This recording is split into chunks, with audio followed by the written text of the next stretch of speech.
फरीदाबाद, मैं सौरभ भारद्वाज। आम तौर पर हमारे पास ऐसी खबरें आती हैं जो आप भेजते हैं, बार बार दिखाते हैं कि यहाँ कुछ ऐसा हुआ है, पुलिस की वजह से कोई असुविधा पैदा हुई है आपके लिए। लेकिन आज जो खबर हम आपको दिखाने जा रहे हैं वो सुनने के बाद आप निश्चित रूप से फरीदाबाद पुलिस की पीठ थपथपाएंगे। हमारे साथ महेश कुमार जी हैं, महेश कुमार उपाध्याय जी हमारे साथ हैं, बात करेंगे उनसे। थोड़ा सा आगे आ जाएं उपाध्याय जी। क्या हुआ है उपाध्याय जी, थोड़ा सा बता दें। एक्चुअली मेरी फैमिली गांव से यहाँ वापस आई थी संडे के दिन, तो उन्होंने ऐसे ही रोड पे चलते हुए ऑटो को हायर कर लिया और मेरे शेयर्ड ऑटो होते हैं, नहीं सेपरेट किया था। 20-20 रुपए। हाँ 10-10 रुपए वाला ही था, लेकिन वो इन्हीं को लेके आया। 2 सवारी थी, वो रास्ते में उसने उतार दी। तो मेरे father in law 95 year old हैं, उनके पास एक बैग था जिसमें वो लगभग 2 लाख रुपए के करीब का कैश लेके आए थे। बाकी उनके 85 साल के पेपर्स थे, जो सर्विस बुक वगैरह है, जो रिटायरमेंट की पेंशन वगैरह सब उसी से आती है, बैंक की ATM, बैंक की चेक बुक, पासबुक, सारे डॉक्यूमेंट थे, आधार वाधार। तो वो बैग उसमें छूट गया। हमने तुरंत जो है ना 112 पे कॉल किया। 112 से जिप्सी आई। जिप्सी ने सारे हमारे प्रकरण को सुना और तुरंत हमें चौकी लाके सुनील सर के पास कहा कि अब ये आपको सारा जो है ना इन्वेस्टिगेशन वगैरह, इन्वेस्टिगेशन ऑफिसर हमारे सर ने अपॉइंट किया आनंद जी, उनके साथ पुलिस ने वो कारनामा किया जिसको मैं शेयर करना चाहता था। तो मिला कैसे, बैग कैसे मिला? सुनील जी से बात करेंगे जी, आप वो समझेंगे। नमस्कार। नमस्कार जी। सबसे पहले तो बहुत बहुत बधाई और धन्यवाद भी। Thank you. फरीदाबाद का नागरिक होने के नाते भी बहुत बहुत धन्यवाद, जो इतनी बड़ी रकम उपाध्याय जी की ढूंढ के दे दी पुलिस ने। कैसे हुआ ये सब? दिनांक 27/4/2025 को करीब 3-4 दिन पहले उपाध्याय जी ने अपनी पत्नी के साथ चौकी में आके सूचना दी कि भाई उनकी वाइफ और उनके ससुर जी यूपी से कुछ पैसे लेके करीब 2 लाख रुपए लेके बस स्टैंड बल्लभगढ़ पे आए और वहाँ से इन्होंने एक ऑटो हायर किया यहाँ NHPC चौक के लिए।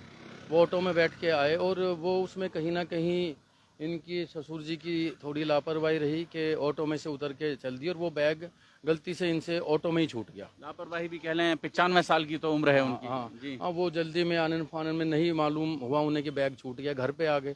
घर पे आने के बाद इनको लगा कि भाई बैग छूट गया है, तो काफ़ी मोटी रकम होती है, करीब 2 लाख रुपए थे उसमें। इन्होंने चौकी में सूचना दी, तो इनसे पूछताछ की तो इन्होंने कहा जी हमें तो ना ऑटो का नंबर पता है और NHPC चौक पे छोड़ के चला गया।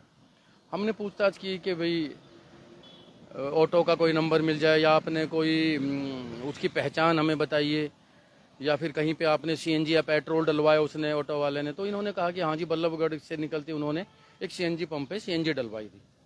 तो मैंने अपनी चौकी से हेड कांस्टेबल आनंद, हेड कांस्टेबल परवीन और कांस्टेबल मुनीम की एक टीम बनाई और भाई मैंने कहा इस आप जो ये पेट्रोल पंप बता रही हैं वहाँ पे आप जाएं और वहाँ के CCTV फुटेज खंगालें। इन्होंने तत्परता से बिना देरी के वहाँ पे पहुँचे और CCTV फुटेज क्लियर नहीं हो पाया क्योंकि CCTV फुटेज में उसका नंबर साफ नहीं आ रहा था। साफ ना आने के कारण हमें बड़ी परेशानी हुई। तो हमने उस सीरीज के करीब 10 से 12 नंबर्स की जांच की, अथॉरिटी से सबके एड्रेस लिए, एड्रेस लेके उस एड्रेस पे उस ऑटो पे कौन कौन से मोबाइल नंबर रजिस्टर्ड है सबकी लोकेशन निकलवाई और उन एड्रेसों पे दबिश दी। सबके ऑटो की पहचान करवाई उपाध्याय जी की वाइफ से। करीब 1:30-2 बजे तक मेरी टीम आनंद के साथ में पलवल तक रुकी रही। उसके बाद अगले दिन हमने फिर उसकी सुबह उठते ही तलाश जारी की और अगले दिन आखिर कामयाबी मिली और वो ऑटो हमें मिल गया, उसका एड्रेस मिल गया और बल्लभगढ़ अज्जी कॉलोनी से उस ऑटो चालक की तलाश करते वहाँ पे पहुँचे और वो जितने भी पैसे थे वो सारे पैसे सकुशल बरामद हो गए। अच्छा, मिल गए उसके पास पैसे? उसके पास मिल गए। हमने जब उससे कहा कि भाई आपने पैसे लौटाए क्यों नहीं, आपके पैसे थोड़ा ही ना जो आपने रख लिए। तो उन्होंने कहा कि जी मैं पैसे बिल्कुल लौटाता, लेकिन क्योंकि मुझे ये मालूम नहीं था कि भाई मैं किसको लौटा, क्योंकि इन्होंने जो ऑटो था वो NHPC चौक पे छोड़ दिया, तो उन्हें भी नहीं मालूम था कि भाई NHPC चौक के बाद वो कहाँ गए। तो हमने उनको बोला भाई आप किसी चौकी थाने में दे देते। कह रहा हाँ तो ये तो गलती हुई, चौकी थाने में नहीं दे पाए। लेकिन वो उन्होंने जैसे ही तो उन्होंने पूरी पेमेंट वापस लौटा दी और वो सारी पेमेंट उपाध्याय जी को सकुशल लौटा दी गई। आज तो मिठाई खिलाने आए हैं उपाध्याय जी। हाँ, हमें भी खुशी होती है कि भाई आज उपाध्याय जी, देखो पुलिस को कौन मिठाई खिलाता है जी, पुलिस को तो सब बुरे कामों में। चर्चा ये है सुनील जी कि जब से सुनील जी आए हैं बड़े बड़े कांड सुलझाए जा रहे हैं ग्रीन फील्ड में। 1.5 करोड़ वाला मामला भी यहीं पकड़ा गया वो जो वो गाड़ी में इतना सारा कैश जा रहा था? सर हमारे सीपी साहब के दिशा निर्देश में ही वो काम भी हुआ था और सीपी साहब की ने एक बिल्कुल खुले तौर पे एक स्पष्ट आदेश सारे मुलाजमों को दिया हुआ है कि बिल्कुल निष्पक्षता से और ईमानदारी से काम करें। तो हमने सीपी साहब की आदेश की पालना करते हुए वो काम भी किया। बाकी हमारी ड्यूटी बनती है और आगे भी करते रहेंगे। तो फरीदाबाद कितने घंटे में मिल गए ये पैसे? 27 तारीख को शाम को सूचना दी थी इन्होंने और 28 तारीख को हमने वो रिकवर कर लिए थे पैसे जी। 20 घंटे? 20 घंटे में? हाँ? 20 घंटे में रिकवरी हो गई है। 20 घंटे। लेकिन टीम लगी रही है एकदम। बहुत, इतना अच्छा एफर्ट, इतना अच्छा एक्सपीरियंस मैंने अपनी लाइफ में नहीं देखा। और इसीलिए मैं चाह रहा था कि आप ये न्यूज भी जनता को दिखाएं कि पुलिस के इतने अच्छे काम भी हैं, सिर्फ नेगेटिव नहीं है, बहुत कुछ पॉजिटिव है।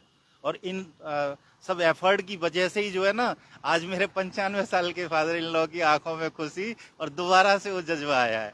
नहीं तो वो अचानक से टूट से गए थे अंदर ही अंदर, क्योंकि आप समझ सकते हैं कि इस एज में उम्र के आदमी को तो वैसे भी 2 लाख रुपए बहुत लगते हैं। बहुत लगते हैं सर। और फिर वो मतलब एक सदमा भी लग जाता है ना आदमी को कई बार कि पैसे चले गए। जी जी जी सर। तो बहरहाल वो भी खुश हैं। और फरीदाबाद एक और अच्छा काम फरीदाबाद पुलिस के माध्यम से किया गया है। पूरी टीम, ग्रीनफील्ड चौकी की पूरी टीम इसकी बधाई की पात्र है। खासतौर से सुनील जी और आनंद जी और पूरी टीम के जो सदस्य रहे जिन्होंने भी इसमें हिस्सा लिया, इस पूरे टास्क को सॉल्व किया 20 घंटे के भीतर भीतर। जोड़ेंगे जी, कुछ और कहना तो नहीं है? धन्यवाद जी। जोड़ेंगे फरीदाबाद आपको शहर की ऐसी ही और महत्वपूर्ण खबरों के साथ। बहुत बहुत धन्यवाद।